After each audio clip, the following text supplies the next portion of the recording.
Hola a todos. Los estudiantes de la Universidad Técnica Particular de Loja de la titulación de Medicina hemos creído conveniente y muy importante realizar este video tutorial como un material de apoyo educativo para todas las personas que se encuentran estudiando la materia de fisiología. Hablaremos en este caso acerca de la regulación de la respiración. Este capítulo nos trata de explicar cómo es que el sistema nervioso central ajusta los niveles de ventilación pulmonar de acuerdo a las necesidades de nuestro cuerpo. Entonces hablaremos sobre el centro respiratorio. Este centro respiratorio va a estar localizado en el bulbo raquídeo y en la protuberancia del tronco encefálico. Va a estar formado por varios grupos de neuronas que van a ser tres. Primero, un grupo respiratorio dorsal que lo he colocado de color azul, que se va a encargar del ritmo básico de la respiración y también de la inspiración. Un grupo respiratorio ventral que se va a encargar del impulso respiratorio adicional, que está de color verde y se va a localizar en la porción ventrolateral del bulbo. Y por último, un centro neumotáxico que se va a encargar de la profundidad de la respiración y de la frecuencia respiratoria y se va a localizar dorsalmente en la porción superior de la protuberancia. Hablaremos específicamente de cada uno de ellos. Empezaremos hablando sobre el grupo respiratorio dorsal. Este grupo va a tener muchas neuronas, de las cuales la mayoría de ellas va a estar localizada en el interior del núcleo del tracto solitario. Este núcleo del tracto solitario va a ser la terminación sensitiva de los nervios vago y glosofaringeo. Estos nervios van a recibir las señales de quimiorreceptores periféricos, de varoreceptores periféricos y de diversos receptores pulmonares y las van a transmitir hacia el centro respiratorio. Por lo tanto, las funciones del grupo dorsal van a ser principalmente controlar el ritmo básico de la respiración y la segunda va a ser controlar la señal en rampa inspiratoria. El ritmo básico de la respiración se genera en el grupo dorsal de neuronas. Se cree que luego de seccionarse partes del tronco encefálico, del bulbo raquídeo, de los nervios periféricos, este centro va a seguir emitiendo descargas de potenciales de acción neuronales porque se cree que existe una red de neuronas en el interior del bulbo que no solamente incluye al grupo dorsal de neuronas, sino también incluye zonas adyacentes. Ahora, la señal en rampa inspiratoria es muy importante para poder comprender cómo es que trabaja el sistema nervioso en el control de la respiración. Entonces, el sistema nervioso central principalmente se va a encargar de la inspiración, porque la expiración va a ser un proceso pasivo. La señal en rampa inspiratoria va a explicar que la señal nerviosa no va a ser instantánea ni rápida, sino que como podemos observar en esta parte, va a comenzar débilmente durante 2 segundos, empieza débilmente y luego aumenta intensamente después de 3 segundos. Entonces, cuando ya pasan estos 3 segundos, la señal se va a interrumpir súbitamente y va a parar la inspiración. Entonces, luego de que pare la inspiración, se va a producir el retroceso elástico tanto de los pulmones como el diafragma y la relajación de la caja torácica, porque como ya dijimos, la aspiración va a estar dada por un mecanismo pasivo, es decir, se va a dar por sí sola. He tomado este dibujo de una montaña rusa para explicar mucho mejor y para que entiendan mucho mejor cómo es que se da esta señal en rampa inspiratoria. Entonces, las personas ascienden durante 2 segundos lentamente. ¿Por qué? Porque el chofer, que es el sistema nervioso central, es el que está acelerando lentamente al inicio. Pero como ya ve que esta rampa está muy alta, el chofer va a tener que acelerar mucho más durante 3 segundos, que es lo mismo que hace el sistema nervioso. Entonces, cuando las personas ya llegan aquí a la cima de la montaña, el chofer va a dejar de acelerar, es decir, el sistema nervioso central va a dejar de emitir señales y se va a interrumpir súbitamente la rampa. ¿Para qué? Para que las personas que están en la montaña rusa, en la cima de la montaña, desciendan simplemente por acción de la gravedad. Y lo mismo pasa con los pulmones, para que retrocedan elásticamente tanto los pulmones, el diafragma como la caja torácica. Y así se da el proceso de la rampa inspiratoria. Ahora, esta va a controlar la velocidad de aumento de señal en rampa y también se va a controlar el punto limitante en el que se interrumpe súbitamente la rampa. ¿Por qué? Porque mediante el control de este punto se va a controlar también la frecuencia respiratoria. Ahora, el centro neumotáxico, este se va a encontrar dorsalmente en el núcleo parabraquial de la protuberancia. Este centro neumotáxico va a estar encargado principalmente de controlar el punto de desconexión de la rampa inspiratoria, es decir, que controla el punto límite en el que se interrumpe la rampa. Entonces, Por lo tanto, va a limitar la inspiración y si limita la inspiración, va a aumentar la frecuencia respiratoria porque la inspiración se va a hacer más corta, por lo tanto, la frecuencia respiratoria va a ser mayor. Entonces, varias señales, tanto intensas como débiles, van a provocar distintos resultados cuando el centro neumotáxico actúa. Entonces, una señal intensa va a provocar una respiración de 0.5 segundos, es decir, muy corta, porque aumenta la frecuencia respiratoria. Y la frecuencia va a aumentar de 30 a 40 respiraciones por minuto. Pero en cambio, cuando hay una señal débil, la respiración se hace mucho más larga y dura 5 segundos o más. Y la frecuencia respiratoria va a ser menor de 3 a 5 respiraciones por minuto. Por último, el grupo respiratorio ventral es un grupo muy importante en el que van a haber dos no funciones y dos funciones. Este se va a encontrar a 5 milímetros anterior y lateral al grupo respiratorio dorsal de neuronas y ya explicaremos por qué es importante esta localización. Entonces, la primera no función es que las neuronas permanecen inactivas en la respiración tranquila normal. ¿Por qué? Porque esta está dada por el grupo dorsal de neuronas. La segunda es que las neuronas no participan en el ritmo básico de la respiración. ¿Por qué? Porque este también está dado por el grupo dorsal de neuronas. La tercera, que va a ser la función específica de este grupo, va a ser que contribuye al impulso respiratorio adicional. ¿Por qué? Porque cuando nuestro organismo necesita niveles altos de ventilación pulmonar o alveolar, eh, este grupo de neuronas es el que va a actuar principalmente, porque las señales al inicio llegan al grupo respiratorio dorsal y como se necesita más impulso respiratorio, se van a desbordar hacia el grupo respiratorio ventral y este es el que va a producir una mayor ventilación pulmonar. Y por último, hay varias neuronas en este grupo que producen unas inspiración y otras expiración.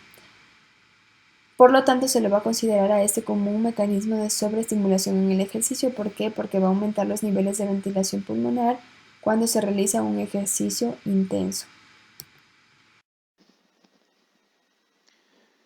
Prosiguiendo con la exposición, vamos a tener las señales de insuflación pulmonar limitan la inspiración y ahora vamos a analizar el reflejo de insuflación de Hering-Breuer. Entonces, aparte del control del centro respiratorio que está localizado en el tronco encefálico, vamos a tener diversos factores externos que también van a ayudar a controlar la respiración. Como tenemos, estos receptores van a ser los más importantes, ya que van a estar en las porciones musculares de las paredes de los bronquios y de los bronquiolos.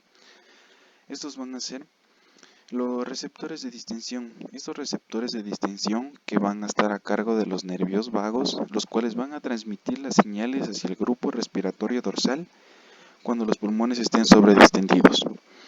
Entonces, estas señales van a actuar de manera similar a las señales del centro neumotáxico, es decir, que van a impedir que los pulmones se sobredistiendan de tal manera que van a dar una retroalimentación adecuada para desconectar la rampa inspiratoria, porque esto es lo que hace el centro neumotáxico.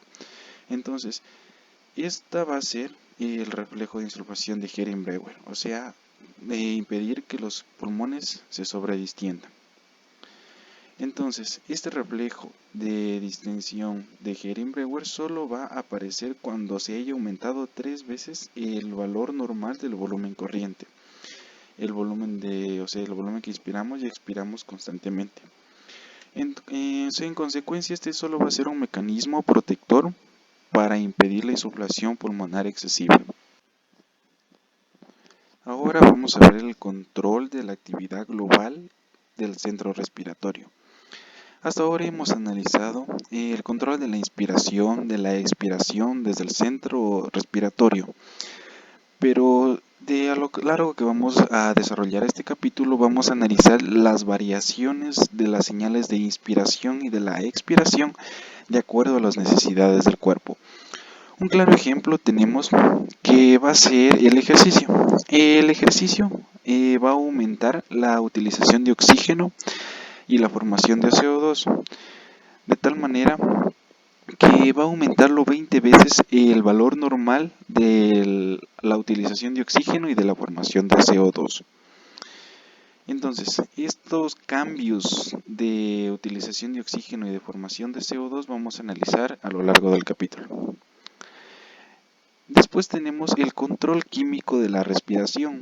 Como último objetivo de la respiración vamos a tener que es mantener la concentraciones adecuadas de oxígeno y de CO2 e iones hidrógeno. Entonces, cuando hay un exceso de CO2 e iones hidrógeno en la sangre, estos van a actuar directamente en el centro respiratorio, el cual va a aumentar las señales inspiratorias o expiratorias para que actúen directamente en los músculos respiratorios.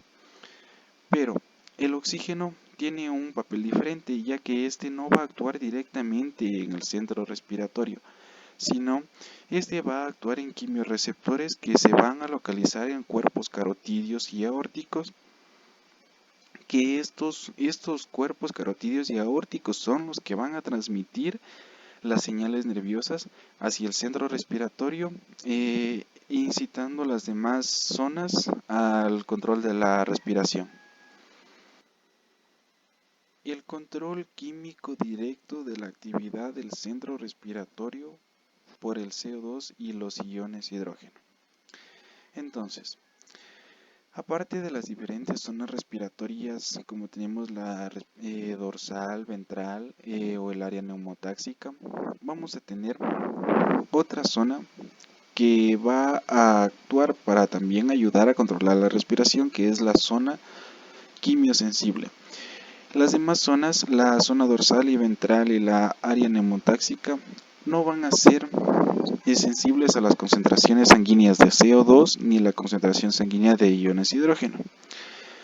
Por lo que esta zona quimiosensible se va a localizar bilateralmente a 0,2 milímetros por debajo de la superficie ventral del bulbo raquídeo. Pero esta zona quimiosensible sí va a ser sensible a las concentraciones sanguíneas de CO2 y de iones hidrógeno. Por lo que esta zona quimiosensible va a excitar a estas demás zonas para controlar la respiración.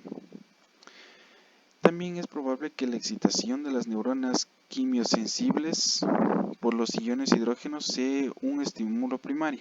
Entonces, estas neuronas que están en el área quimiosensible van a ser sensibles a los iones hidrógenos e incluso se lo puede tomar como un único estímulo que tienen estas neuronas. Pero este ion hidrógeno no atraviesa fácilmente la barrera encefálica, por lo que, no puede desde la sangre pasar directamente hacia estas neuronas. Aquí juega un papel muy importante el CO2. El CO2 que tiene un efecto indirecto potente que va a actuar sobre estas neuronas. Entonces, el CO2 que va a actuar con los tejidos, con el agua de los tejidos, que descomponiéndose y formando ácido carbónico. Este ácido carbónico se va a disociar en hidrógeno y bicarbonato. Y los iones hidrógenos son los que van a actuar en estas neuronas para el control de la respiración. Entonces, el porqué del CO2 tiene un efecto indirecto potente es porque este CO2 atraviesa la barrera encefálica de tal manera como que si esta barrera no estuviera, ya que esta barrera es muy permeable hacia el CO2. Ahora tenemos la disminución del efecto estimulador del CO2 después de 1 o 2 días. O sea, después de que se haya estimulado esta área sensible al hidrógeno, este CO2 va a actuar de manera intensa por las primeras horas, la primera elevación de CO2. Entonces, este va a disminuir gradualmente a lo largo de 1 o 2 días siguientes, disminuyendo hasta aproximadamente un quinto del efecto inicial, o sea, ya no va a ser tan potente. Entonces, esta disminución se debe a un reajuste renal de la concentración de iones hidrógeno que está dado después de que el CO2 haya aumentado por primera vez la concentración de iones hidrógeno. Entonces, los riñones van a actuar de tal manera que van a aumentar el bicarbonato sanguíneo y después se unen a los iones hidrógeno de la sangre y del líquido cefalorraquídeo para reducir sus concentraciones. Entonces, es decir, una modificación de la concentración sanguínea de CO2 va a tener un efecto agudo potente en el control del impulso respiratorio, pero va a tener un efecto crónico débil después de una adaptación de varios días. Después tenemos los efectos cuantitativos de la presión de CO2 sanguínea y de las concentraciones de iones hidrógeno sobre la ventilación alveolar. Aquí tenemos dos curvas cuantitativas de la presión de CO2 y de la concentración de iones hidrógeno o el pH. Entonces, cuantitativamente tenemos que el CO2 dentro de los valores normales, como son 35 y 75, van a aumentar. Entonces, como ya lo habíamos visto, si aumenta el oxígeno, la concentración de iones hidrógenos también va a aumentar, lo que juega un papel importante en el aumento de la presión del CO2. Pero en consecuencia, tenemos que la magnitud del defecto de la modificación de la respiración en el pH dentro de 7,3 y de 7,5 va a ser menor a un décimo, o sea, cuando se está normal, los iones hidrógenos no van a actuar de tal manera, sino que van a ser mucho menor.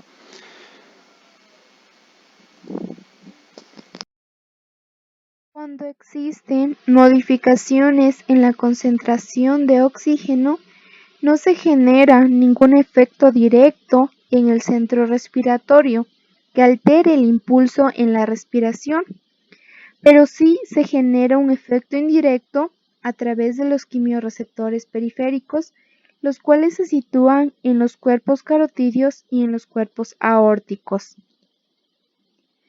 Dentro del efecto amortiguador del sistema hemoglobina y oxígeno, se liberan cantidades casi exactamente normales en los tejidos aun cuando la presión parcial de oxígeno varía desde valores tan bajos como 60 milímetros de mercurio hasta valores tan altos como 1000 milímetros de mercurio.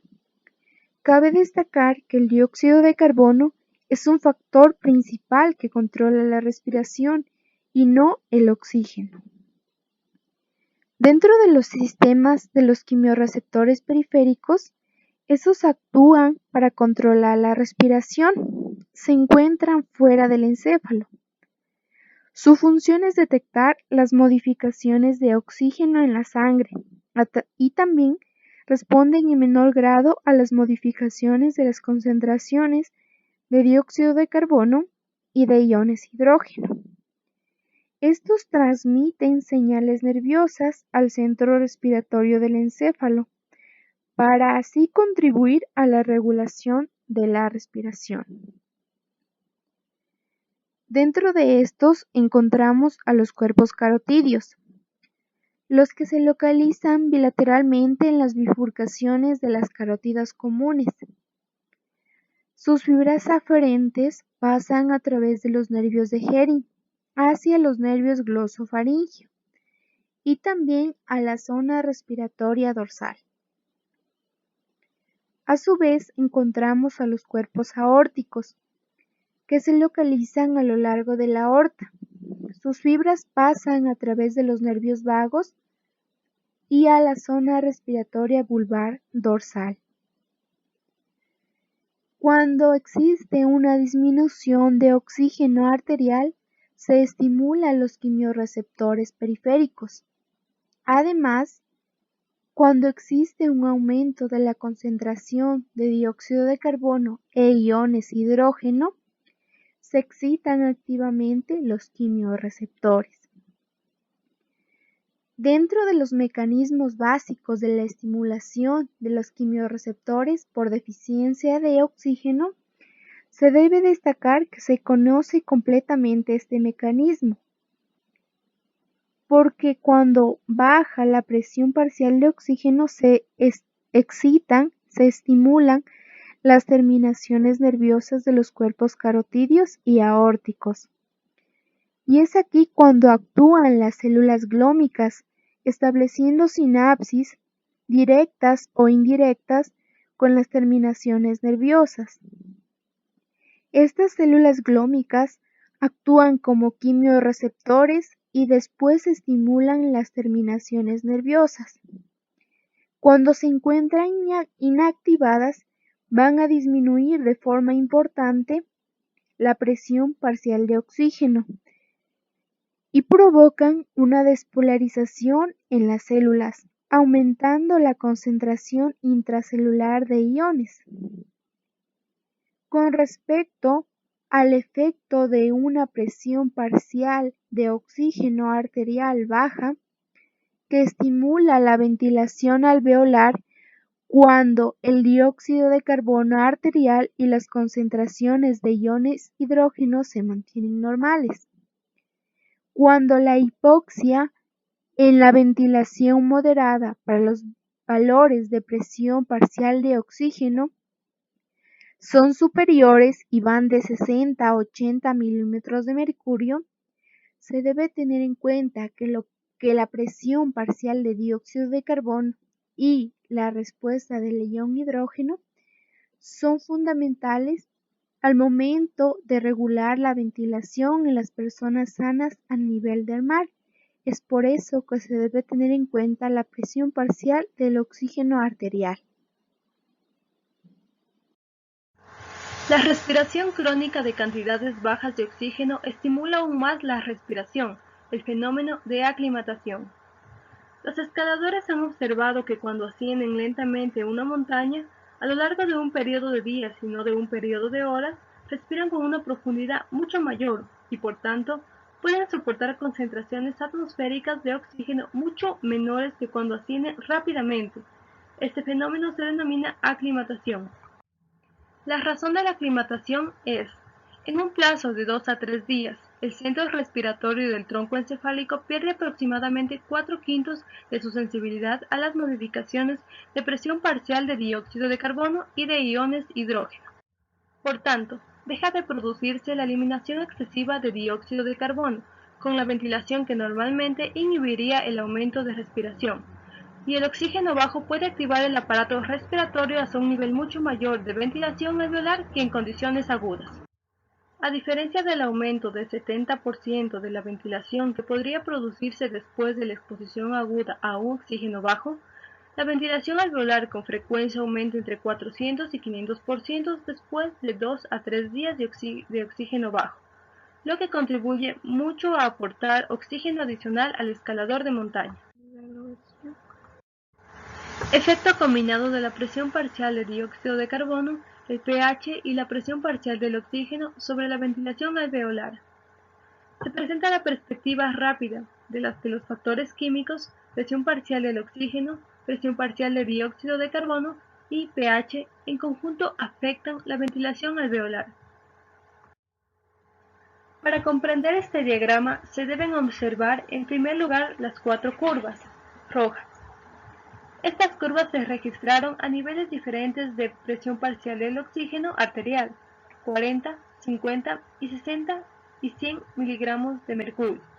Para cada una de estas curvas se modificó la presión parcial de dióxido de carbono desde niveles menores a mayores. Así, esta familia de curvas rojas representa los efectos combinados de la presión parcial de dióxido de carbono y la presión parcial del oxígeno alveolares sobre la ventilación. Mientras que las curvas rojas se midieron en un pH sanguíneo de 7.4, las curvas verdes se midieron en un pH de 7.3. Ahora tenemos dos familias de curvas que representan los efectos combinados de la presión parcial de dióxido de carbono y de la presión parcial del oxígeno sobre la ventilación a dos valores diferentes de pH. Otras familias de curvas estarían desplazadas hacia la derecha a pHs mayores y hacia la izquierda a pHs menores. Regulación de la respiración durante el ejercicio. Durante el ejercicio intenso el consumo de oxígeno y la formación de dióxido de carbono puede aumentar hasta 20 veces. Sin embargo, en el deportista sano se observa que la ventilación alveolar aumenta casi exactamente en paralelo al aumento del nivel de metabolismo de oxígeno. La presión parcial de oxígeno, la presión parcial de dióxido de carbono y el pH en sangre arterial se mantienen casi exactamente normales. En la figura se observa el efecto del ejercicio sobre el consumo de oxígeno y la tasa ventilatoria.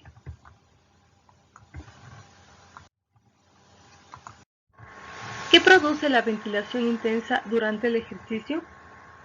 Al menos un efecto parece predominante.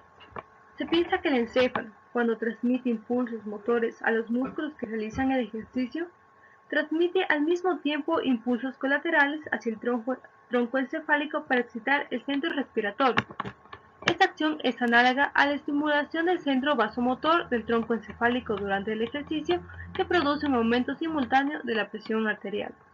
En realidad, cuando una persona comienza a hacer un ejercicio, una gran parte del aumento total de la ventilación comienza inmediatamente cuando se inicia el ejercicio, antes de que haya habido tiempo para que se modifiquen las sustancias químicas de la sangre. Es probable que la mayor parte del aumento de la respiración se deba a señales neurógenas que se transmiten directamente hacia el centro respiratorio del tronco encefálico.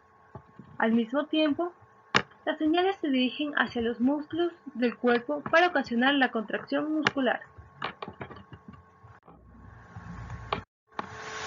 Interrelación entre los factores químicos y nerviosos. Factores del control de la respiración durante el ejercicio. Los factores químicos tienen una función significativa en el ajuste final de la respiración necesario para mantener las concentraciones de oxígeno, dióxido de carbono y de iones hidrógeno de los líquidos corporales tan próximas a lo normal como sea posible. En la figura 42.10 se muestran las modificaciones de la ventilación alveolar, curva inferior, y de la presión parcial de dióxido de carbono, curva superior, durante un periodo de ejercicio de 1 minuto y también después de finalizar el ejercicio. Se ha propuesto que la razón por la que la ventilación se adelanta a la producción de dióxido de carbono sanguíneo es que el encéfalo proporciona una estimulación anticipatoria de la respiración al inicio del ejercicio, produciendo una ventilación alveolar incluso antes de que sea necesario. Sin embargo, después de 30 o 40 segundos, la cantidad de dióxido de carbono que se libera hacia la sangre desde los músculos activos se ajusta aproximadamente al aumento de la tasa de ventilación, y la presión parcial de dióxido de carbono arterial vuelve esencialmente a valores normales incluso si continúa el ejercicio. La figura 42.11 resume el control de la respiración durante el ejercicio de otra manera adicional, esta vez de una manera más cuantitativa. La curva inferior muestra el efecto de diferentes concentraciones de presión parcial de dióxido de carbono arterial sobre la ventilación alveolar cuando el cuerpo está en reposo sin ejercicio. La curva superior muestra el desplazamiento de la curva ventilatoria que produce el impulso neurógeno procedente del centro respiratorio que se genera durante el ejercicio intenso. Obsérvese en ambos casos que la presión parcial de dióxido de carbono está a la concentración normal de 40 miligramos de mercurio. En otras palabras, el factor neurógeno desplaza la curva aproximadamente 20 veces arriba, de modo que la ventilación se adapta hacia la velocidad de liberación del dióxido de carbono, manteniendo de esta manera la presión parcial de dióxido de carbono arterial. Control neurógeno de la ventilación durante el ejercicio puede ser en parte una respuesta aprendida. La capacidad del encéfalo de desplazar la curva de respuestas ventilatoria durante el ejercicio es al menos parcialmente una respuesta aprendida, es decir, con periodos repetidos de ejercicio, el encéfalo adquiere progresivamente la capacidad de proporcionar las señales adecuadas necesarias para mantener la presión parcial de dióxido de carbono sanguínea en su nivel normal. Otros factores que influyen en la respiración. Tenemos el control voluntario de la respiración. Consiste en que durante periodos breves la respiración se puede controlar de manera voluntaria y se puede hiperventilar o hipoventilar hasta tal punto que se pueden producir alteraciones graves de presión parcial de dióxido de carbono, del pH y de la presión parcial de oxígeno en la sangre. También tenemos el efecto de los receptores de irritación de las vías aéreas. En el epitelio de la tráquea, bronquios y de los bronquiolos tienen terminaciones nerviosas denominadas receptores pulmonares de irritación. Estos receptores inician la tos y el estornudo. También pueden producir constricción bronquial en personas con enfermedades como asma y enfisema. Otro factor que influye en la respiración es la función de los receptores J pulmonares. Estos se estimulan especialmente cuando los capilares pulmonares están ingurgitados con sangre o cuando se produce edema pulmonar en situaciones como la insuficiencia cardíaca congestiva. Bueno, continuando con la explicación, tenemos que el edema cerebral deprime el centro respiratorio. La actividad del centro respiratorio puede ser deprimida por el edema cerebral. Este edema cerebral principalmente se produce posterior a una conmoción. En cuanto a conmoción, tenemos a lo que referirnos a lo que es un traumatismo craneoencefálico. Este traumatismo de cráneo produce la acumulación de líquido, tanto sea ya en el espacio intra o extracelular, generando que se produzca un edema cerebral que posteriormente actúa en un bloqueo de la vascularización cerebral. Es decir, evita que la sangre fluya continuamente hacia el centro respiratorio, generando así una alteración en este centro para evitar posteriormente una correcta respiración, una ventilación en el cuerpo humano. La solución para que se evite la depresión del centro respiratorio posterior a un edema cerebral es principalmente la inyección de soluciones hipertónicas. La respiración periódica es una alteración de la respiración. Esta actúa en diversas situaciones patológicas.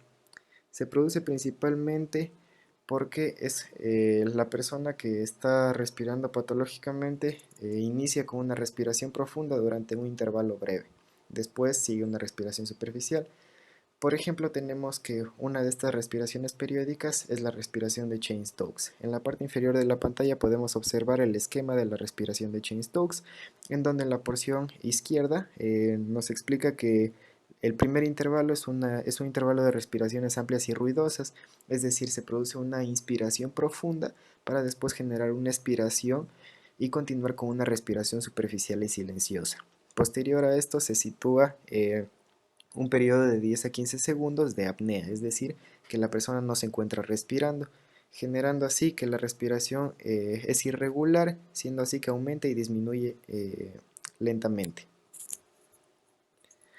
Y se produce cada 40 a 60 segundos y es decir también que los periodos de apnea en situaciones patológicas pueden ser bastante amplios y se pueden repetir incluso cientos de veces. Bueno, tenemos el mecanismo básico de la respiración de Cheyne-Stokes. Este mecanismo se produce principalmente debido a que se produce en personas que tienen una respiración inadecuada, es decir, presentan respiraciones más de lo necesario, eliminando demasiado óxido de carbono y recibiendo demasiado oxígeno, lo cual al momento de darse hace que la sangre, debido a que este tiene un trayecto no tan rápido, se demora varios segundos hasta llegar al encéfalo y que este produzca una respuesta para evitar que se siga hiperventilando. Después esta respuesta es enviada de nuevo y durante este periodo de tiempo la persona continúa recibiendo una abundante cantidad de oxígeno, generando que se produzca la acción contraria. Y así se produce el mecanismo básico de la respiración de Cheyne-Stokes, que se produce en forma de ciclo y generándose nuevamente, causando de este modo una forma de respiración irregular que se produce por intervalos tanto amplios como cortos y periodos de apnea. Entonces esta situación se puede superar en dos formas. Y se superan los factores atenuantes para producir la respiración de Cheyne-Stokes. La primera es cuando se produce un retraso prolongado en el transporte de sangre desde los pulmones al encéfalo. Y la segunda es el aumento de la ganancia de la retroalimentación negativa en las zonas de control respiratorio. En la primera tenemos que Las alteraciones del dióxido de carbono y del oxígeno pueden persistir durante bastante tiempo en los alvéolos, generando que se superen las capacidades de estos gases en los alvéolos y en la sangre pulmonar, haciendo que el impulso respiratorio se haga bastante intenso y que comience la respiración de Cheyne-Stokes.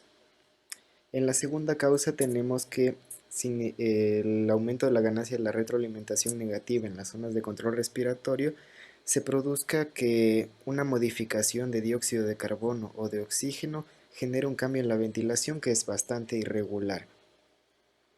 Tenemos que la tendencia de la retroalimentación del encéfalo para la respiración periódica es intensa para que se produzca la respiración de Cheyne-Stokes y que no haya un retraso de flujo sanguíneo entre los pulmones y el encéfalo. El sueño es un trastorno que puede ser producido tanto en personas normales como en situaciones patológicas.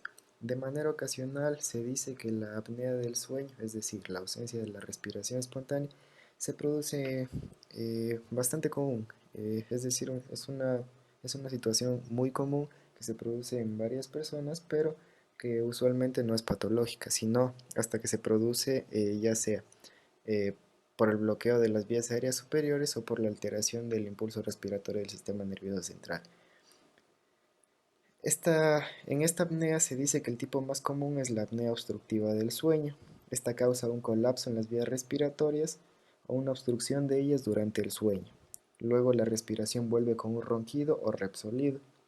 La gente que padece de apnea suele roncar muy fuerte, pero no todas las personas que roncan tienen apnea. Sin embargo, para el diagnóstico de esta se suele basar en su historia médica y familiar, un examen físico y en los resultados de un examen del sueño. Cuando se produce la apnea, el sueño se ve interrumpido durante la noche y genera bastantes consecuencias que van a ser explicadas posteriormente.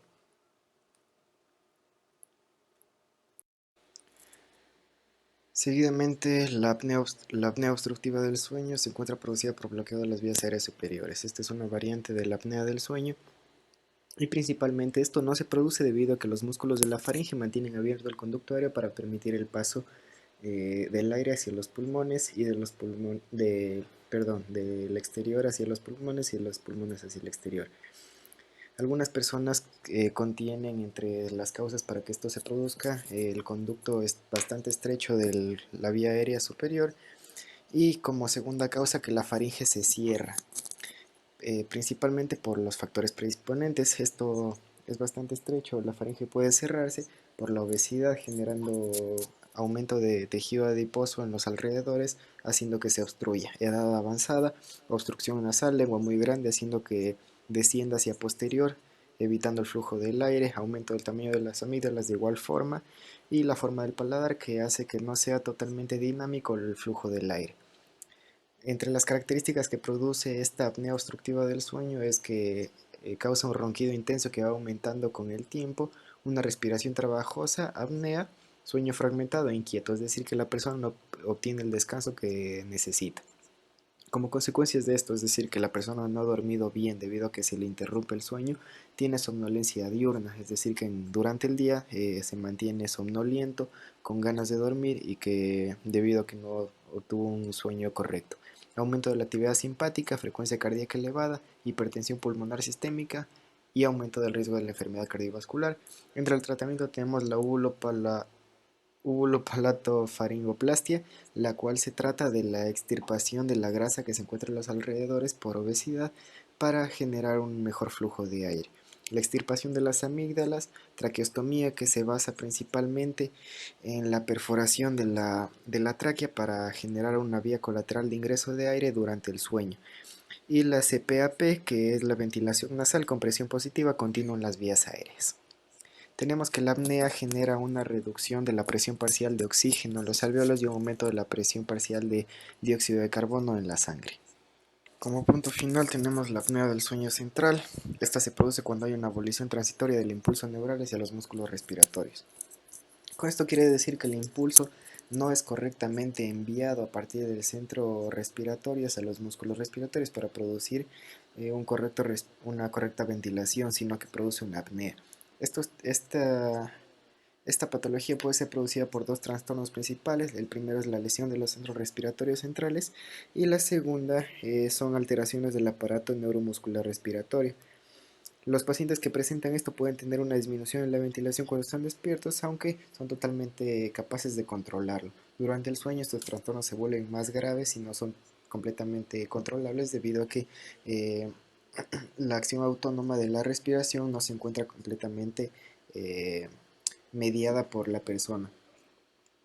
Tenemos que el pronóstico de esto es que existe una menor presión parcial de oxígeno en el cuerpo humano y una mayor presión parcial de dióxido de carbono y un sueño inquieto. Como se lo mencionó previamente, existen varias consecuencias de la apnea, entre ellas una irregularidad en el sueño.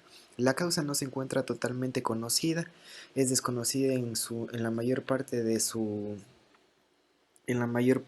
por la mayor parte de especialistas, pero la inestabilidad del impulso respiratorio se puede deber a accidentes cerebrovasculares y a otros trastornos que hacen que el encéfalo no sea totalmente correspondido con los estímulos hacia los centros respiratorios.